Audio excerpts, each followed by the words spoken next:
All right, welcome everyone to Welcome. Rasheed NC Wyatt for Mayor. Yes. And you know what? This is our broadcast. It's not a podcast, it's a broadcast. We gonna change that because, it was explained to us about a podcast and a broadcast. That's a broadcast is a bit, one of the things I love about me that I'm grateful to God, Willie, is that I'm okay with other people giving me information. Come on. And I can give them, I can give my friends from Mind Frame Media that credit for expanding my understanding of what the impact of media and what it could do to change our community. So I thank them for partnering with us and helping us with our broadcast. But we have some important conversation today. You all know we just got our budget this year, y'all. We got the budget for 24, 25, 26. And as I said to you all, I got some stuff I got to tell you. I mean, about fuzzy math. Okay. You know about fuzzy math, don't you? I do. I heard a lot of fuzzy math lately. Yes, I do. And y'all listen to me. And I'm trying to be as sincere and genuine as I can, because I'm going to tell you, this is not funny. I don't take it as a joke. But people have said I'm mean, so I gotta change up a little bit. I gotta be a little lighter, because I'm a mean guy. Right. But when I hear about an 8% increase for people who are already struggling, and I've said this before, it ain't no political thing. It's the facts. That's right. We are already struggling, and I've said this on a number of different forums. That for us to continue to increase and not look inwardly.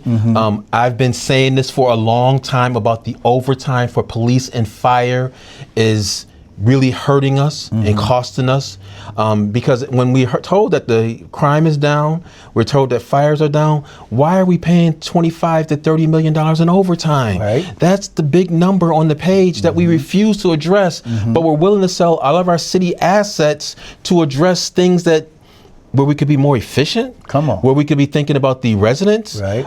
We can't get money to give to small businesses. We can't get curbs and sidewalks.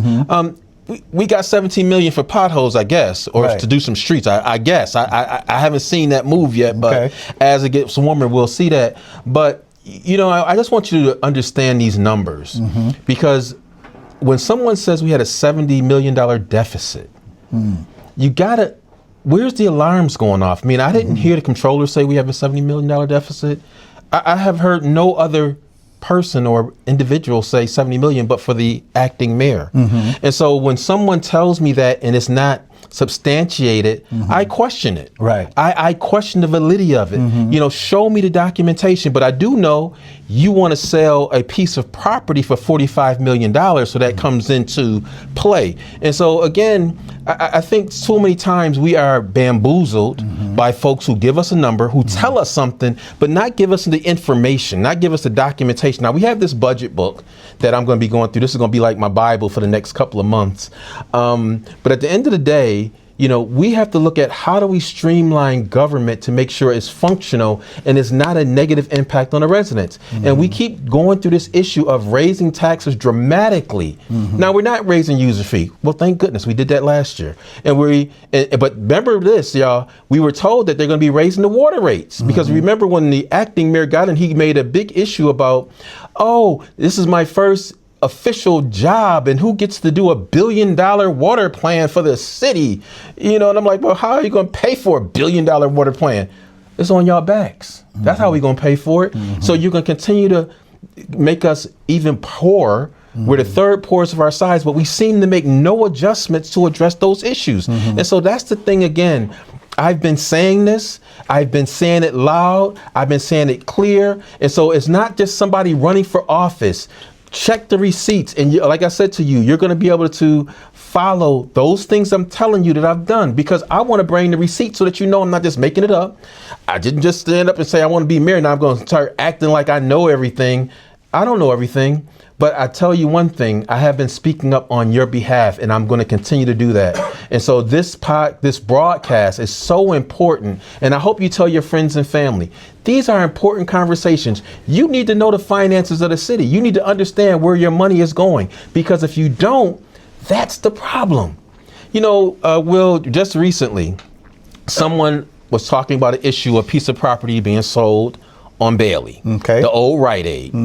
And they almost act as if, and let me just say this, that ain't even university, that's Maston. So that's the first thing. Let's get the facts together. All right. That's not university. And the city doesn't have a role in giving someone property in that vein.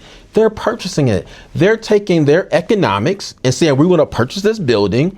It has nothing to do with me. Even with the double apple, people keep saying like, Wyatt did this. What did I do? I went and supported something that was positive for our community. So please, let's stop telling these stories, these tall tales, like I'm giving someone anything. I'm not giving anything. Many of you know that this stuff has been given away before I even got here as a council member. Years, yeah. You talked about it on the last show. Exactly. It was 40 some years ago it started, okay? And the bottom line of it is, I'm so glad that you are on top of this situation, because I've heard a lot of different numbers. I heard you talk about fuzzy math. Yeah, I heard. That's what I mean when I say I heard a lot of different numbers. It was 17, it was 50, now it's 70. Now I'm gonna pay an extra $11 a month. You know, where's all this information coming from and who? So I'm so glad that you're on top of this information to be able to disseminate that to the community and be able to make sure that we understand what it is. See, a bottom line of it is, a lot of times we wait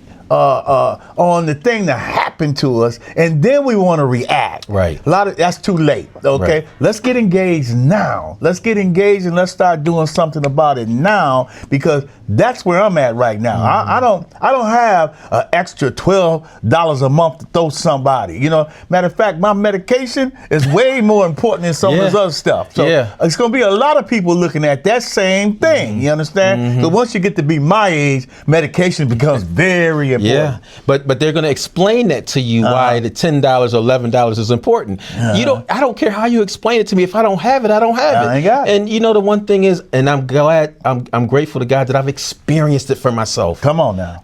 I know what it means to not have $1 or $2. You go into the grocery store. You want to get some bread. You want to get some milk. You got to choose which one. That's right. You know, I can't, or I got to get that little quart thing of milk. Right. And the little small loaf of bread. You know, you got to do those types of things. But we know how to do that. But at the end of the day, the city doesn't seem to know that. Right. Because if it was a $70 million deficit, well, why didn't you take it from the American Rescue money? You took $331 million. Come on. $331 million. Almost $200 million went to the city. So you're telling me we were worse than that? Wow. And so that's the fuzzy math that I keep trying to understand. But people, I'm telling you, this is an important election. Y'all thought the Trump election was important? This is an important election. You either want someone that's going to fight for you or want somebody that's going to help your friends get a job. That's right. And I want to just clarify something, because I was at True Bethel and Bishop Pridgen let me speak. And my wife said to me, you got to clarify when you talk about I'm not worried about friends and family. No. What I was saying is that in reference to the acting mayor and all the friends and family he's hired, I'm not interested in that. I'm interested in having an effective government that's delivering for the people. You know, if I was the acting mayor, or if I was the mayor, let me just say, I want to be acting, I want to be the mayor. When I heard about the potholes, you wouldn't have to come and have conversation with me. It would have been done. We'd have been out there with Nate Boyd saying, Nate, this is what we're doing. Bam, bam, bam. That's what responsive government is. You make sure that you're in tune with the people and what the issues are. It shouldn't be somebody that has to come to me and beat down my door to let me know there's an issue that I should be responding to. That's my job. Come on. You know, when I worked in finance, my boss would always say, listen, when I come talk to you about a project, about your project, you can't come back to me and say, oh, I got to figure that out. You better know the answer. That's right. He didn't go for that. Oh, can I get back to you? No, you better have the answer. You should be studying this work, or you should be in tune with it, that you know the answer to before I get there, you know? And that's the thing that I want to get to. I want to make sure that for our city, that we're run more efficiently, we're right sized, because they keep talking about right sizing, but they're not right sizing, because I'm gonna tell y'all something. I got a little email here that was given to us about some of the salaries of some of the individuals. Listen to this, y'all. Listen to this. The chief of staff, the director of operations is making $138,000. The director of administration is making $121,000. The director of government relations is making $121,540. The director of special projects is making $121,540. The director of media relations is making $97,500. and the director, the executive assistant is making $97.5. I'm just asking you, what Fortune 500 company is this? What Fortune 500 company is? Because that's what the salaries look like, a Fortune 500 company. And let me ask you this, because let me tell you, in my situation in the corporate world, people make that type of money. That's right. But you best believe they got some degrees or some experience. Yeah. I don't know what these people's degrees or experiences, because let me tell you, as a civil service commissioner, I don't get resumes. I don't get resumes. They don't give me a resume. They just say, I want to hire that person. Right. You know, that's the insane part of it. That's what I'm saying about friends and family. You know, if you hire a friend or a family member and they have qualifications, that's good. Oh yeah, that's all good. But if you're just hiring them because they're my friends and family, that ain't cool. But that's the type of stuff we're up against, folks. And I want you to pay close attention, because this is the thing that we don't pay a lot of attention to. We always kind of let everybody else do it. But I hope that you'll pay attention to those council meetings, those committee meetings, our work sessions. Please tune in, because that's where your money is going, and you need to know who's making these decisions. I'm up there speaking, standing tall, speaking loud, but if I'm the only one doing it, and some people will act like they doing it, I'm just being 100 with you. They'll act like it, but you find out in the end how they vote. Last year, they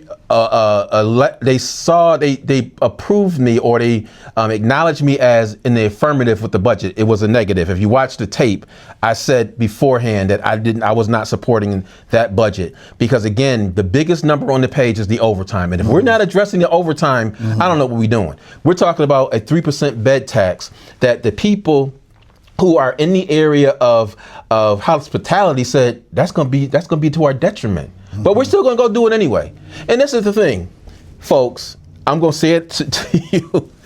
These folks who are making these decisions always act like they're the smartest in the room. And if they were the smartest in the room, we wouldn't be in the situation we're in right now. These folks keep making bad decisions. And who does it affect? You. There are people that are going to be able to accept the 8% tax increase. They're going to be fine. But there's a whole lot of people who are seniors that aren't going to be able to get their medication, that are renters who their rent is going to go up. They're not going to be able to address it. And so that's the thing that I want you to be attentive to. You know, there are folks going around through our neighborhoods and acting like they're your friend, and they're saying, oh, we need to get to know each other. You should have known me a long time ago. You know, and I know what my community looks like, and it doesn't seem like people want to get to know me. They just want to control me. And so at the end of the day, I hope that you're paying close attention. This is a critical election. I'm going to tell you the truth. I'm not going to lie to you. And you're going to be at the table to help make these decisions. When we're going through this budget, let me tell you, I pushed for the budget to be moved to an earlier time period. We were getting it May 1st. And it was a very short window for us to do it, to go through it, to have public input. Very short. And even up to last week, they still wanted to change the date so that they can get less time. And so again, these folks are not for us. They're for themselves. They're for their friends. And that's the thing that can keep us back. But you know what other thing I'm going to say? Sometimes we ain't for ourselves. And I'm just going to keep it 100. Because at the end of the day, sometimes the person that's speaking the loudest is the person that gets attacked. Like, well, I did this thing called What's Missing in the Black Community about a year and a half ago. I did it at True Bethel. I just wanted to know from people what their thoughts were. Some of the people started attacking me. But I was the one putting on the program to ask your opinion. I want to hear from you. But the other thing is, you can't put me in the same category as everybody else, because guess what? I've been standing up. I have numerous meetings. I'm telling you, go to the Common Council meetings and see who's fighting, who's speaking up. It's me. And sometimes it's me by myself. But don't get it twisted. When you come attacking me, but nobody's coming to help me, that's the other thing. You know, sometimes we get wore down. And when you fighting and you seem like you fighting by yourself, right? It's like, okay, why should I fight, man? Nobody care, you know. Let me get beat down. Let me get beat up. Like the other week, you know, I was accosted by one of the chairmen of one of the committees because I was over speaking them. And honestly, if you watch the tape, I didn't over speak the person. I was asking questions because when the administration comes to us, they never have a formal presentation. They're just talking. But in the position that I'm in finance, you came with charts, you came with graphs, you came with percentages, you came with recommendations. You didn't just give me lip service. If I came to my boss and said, I want to sell a city asset and it's for this amount, but I ain't give them no projections, no nothing, they would laugh at me. They would laugh me out of the room. It's like, are you crazy? Like I said to you last week, I got more information from the Buffalo News about the sale than I did from the people who were executing it. And so those are some of the challenges that we have and the fuzzy math that we're going to be dealing with. But at the end of the day, you know, real leaders eat last. Right. Y'all probably don't even understand that term. Right. Real leaders eat last. Yes, they do. I'm not worried about me when I'm taking care of my people. If you take care of these people, oh, they're going to take care of you. But you can't put yourself in a position that you got to kiss my ring, you got to rub my toe, you got to, you know, massage my foot in order for me to do the right thing for the people. Right. And so at the end of the day, this is an important couple of weeks. And again, you're going to, every time we come on this broadcast, we're going to talk about the budget. I want to give you some of the nuances as it relates to the budget, what you're hearing. Like they just raised some of the fees for parking. But they didn't raise the fees for those individuals who don't live in the city, who are having these derelict houses that they don't address. Those are the fees I want to see increased. I want to see those individuals who are negligent and taking care of their property for the people who are spending their last dollars in some cases. You're not punishing them. Right. You're not trying to change their behavior with increased fees. When I had these parties in the university district, when I first got in office, and these parties, I'm telling you, when you saw these parties, you're like, what the heck is going on? They selling something up in there? Right. It's that many people. Right. But when we hit them with that $1,500 fine, oh, you ain't see them in parties. Them parties was down to the minimum. And so I think, again, you know, you're not trying to punish people. You're just trying to change their behavior because this impacts the community. And it impacts the East Side and those communities more dramatically than other communities. So this is really important. And so government is really important, folks. And every person needs to make sure you're voting. You gotta vote. You can't just sit up here on Facebook and social media and Instagram blasting people, but you ain't going out there and vote. Talking about ain't no reason to vote. You see what's going on in Washington, D.C. right now? My girl Jasmine Crockett is losing her mind. The stuff that she's dealing with, and she's being attacked. But I hope people are standing with her, just like I hope people are standing with me. I don't know it all. I'm not saying I know it all, but I hope that you know my heart. My heart is for our people. Our heart is to make our community. And I'm not saying just black people. I'm talking about the people who are struggling. It's just not black people who are struggling. I hope y'all know. There's people on the East Side. There's people in South Buffalo. As a matter of fact, I spoke to a woman myself in South Buffalo who talked about how she's struggling. So it ain't just the East Side. So there's people all throughout our city who are struggling, but you got to get involved. You got to pay attention to what's going on. There are people that give you an image as if they're with us. They not. As soon as they get what they want, man, they gonna kick you to the curb. Y'all know how that, come on, y'all know that game, right? Y'all know that one, right? Right. We've been there before. That's right. And so we got a lot of work to do. Listen, and that's the reason why I'm on this team, okay? Because of the fact that he knows the issues. And it's not just at this point where we're running for office. He's been doing this for a long time, as he tell you. Check the tape. Check the videos. Check everything that you could check, because this is why I'm sitting here in awe myself. You understand? Because some of the stuff that he's saying, I'm hearing some of this for the first time. Very much so. And so, you know, I'm on this team because I want to see our city move. I want to see our city do a heck of a lot better than we're doing. And the bottom line of it is, I know I have the candidate that can move that needle if we all come together. We got to come together, folks. And the bottom line of it is, you're going to hear a whole lot of stuff coming up here in the next few weeks about how great some of these people are that's going to be coming to our community for your vote. They're going to tell you a lot of different things, okay? But look and see what they have done prior to this. And I'm going to tell you that they have not been fighting on the front line like Rasheed MC Wyatt has been fighting for us prior to this engagement for him running for office. Yeah, and well, and I just want to, because, you know, we have 2 council members who are running. Now you can look at me and what I've done on the council equals the other person. I want you to look it up and see, because you are who you are. You just can't become. You like Michelle Obama becoming. Right. You ain't Michelle Obama. Right. Either you are or you're not. Come on. You're for this community or you're not, and you just can't all of a sudden act like you're all for this community. You're for certain aspects of a community, but not this community. Right. And I don't know. We've talked to a lot of people who have kind of scammed us. Okay.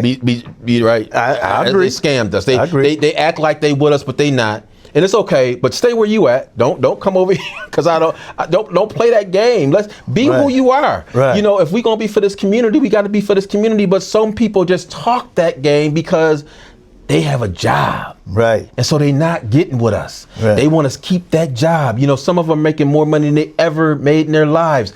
I get it. But these people here too, they're making so much money. It's like, oh wow, they're making all this money. But what are we getting for it? How is it impacting our community? How is it impacting the quality of life? When we talk about the overtime for police and fire, I'm not saying get rid of police and fire. I'm not saying downsize. I ain't talking about defund the police. I'm talking about the overtime. And I'm not talking about the contractual overtime. The contractual overtime, sorry, we can't do anything with that. But the other overtime that we're spending, when we're looking at over the last 5 years, we may have spent about $100 million in overtime. Where could that money have done in this community that is desperate for dollars? There's a lot that could have been done. And so at the end of the day, you're going to hear me talk about that overtime every time, every single time. And it's not because I'm against the union. Let me be clear. And even those union members who want to act like Wyatt is against them, I'm not against them. Anything they've asked for, they asked for cars, they asked for guns, they asked for different equipment. I ain't said nothing against none of them. But at the end of the day, I gotta look at how it impacts the residents of the city of Buffalo. Those dollars are so few and far between. We may not get additional money from the state. And so at the end of the day, we have to be more fiscally responsible. And it starts today with this budget, but we have to have it back in by May 26th. And so you have to weigh in. So I hope that you will pay attention, because this is important. This is pay attention, y'all. This broadcast is going to be important, because I'm going to tell you the truth. I'm not going to play no games with you. So tune in next week, 4 o'clock. Got a few comments from the community. Okay. Benning M. Lakeisha says, thank you for your fight. Keep up. You're doing a great job. You always speak up. Michael Griffin says, keep telling the truth, man, Wyatt. Thank you, Michael. Thank you, Lakeisha. I appreciate that. And I hope we get more of it.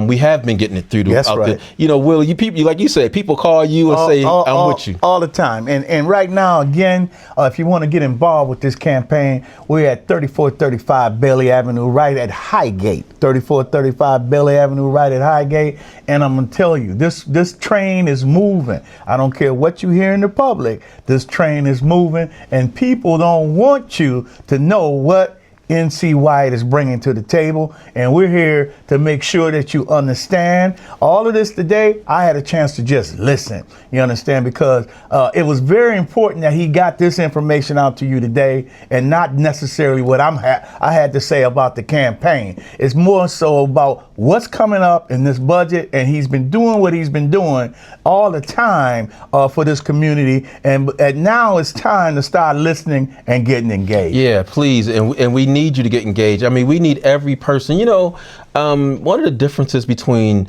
living in Atlanta or living in Charlotte, they're engaged. They work together. That's right. And I think that's so important. And so when I talk to my friends at Mind Frame Media, and I see that they came together as two individuals to start a broadcast company.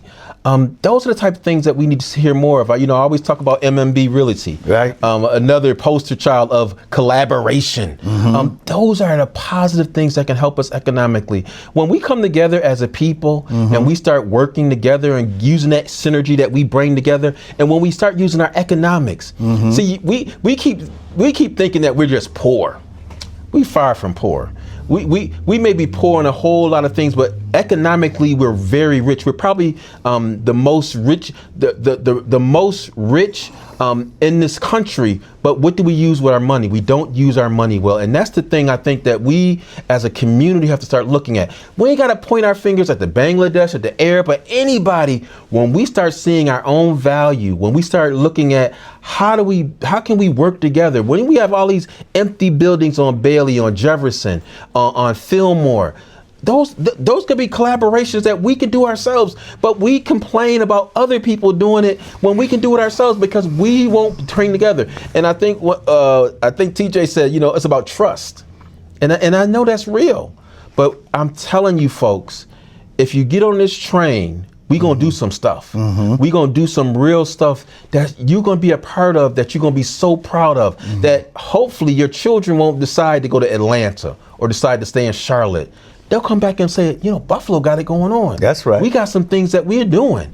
We got some positive things that are happening that I want to be a part of. My little cousin goes to Morgan.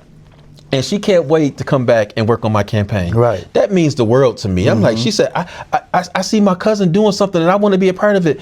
We want to be a part of something. Everybody wants to be a part of something positive. I get that. And I can tell you when I joined True Bethel years ago, I didn't see the vision that Bishop Pridgeon saw in expanding the church and the impact of the neighborhood. But you can see those things have happened. Well, we got this huge, now we're doing a rebuild right now. We're expanding the sanctuary and building the church out. But he has senior housing and affordable housing. That neighborhood was dwindled until the church came there. And there's other churches doing positive things that are like that too. But when we put our collective economics together, that's right. The impact, when you talked about what happened 40 years ago with the GMs and the Bethlehem Steel, Republic Steel, yeah. Like you said, every Friday there was money to throw up in the air. Now we're struggling, and there's people who are dictating who we are, where we gonna go, and those types of things. And that's the type of thing that we have to change, that we have to begin, again, looking inside and saying, what is it that I can bring to the table? Again, I keep bringing up my friends at Mindframe Media because I like their story. Your story is our passion. You can see I'm very passionate. Exactly. I'm extremely passionate because I believe in this community. I believe in this city, and I'm tired of us being beat down. And you can be optimistic, because people talk about being optimistic. I'm not optimistic, but you got to make some right decisions to be optimistic.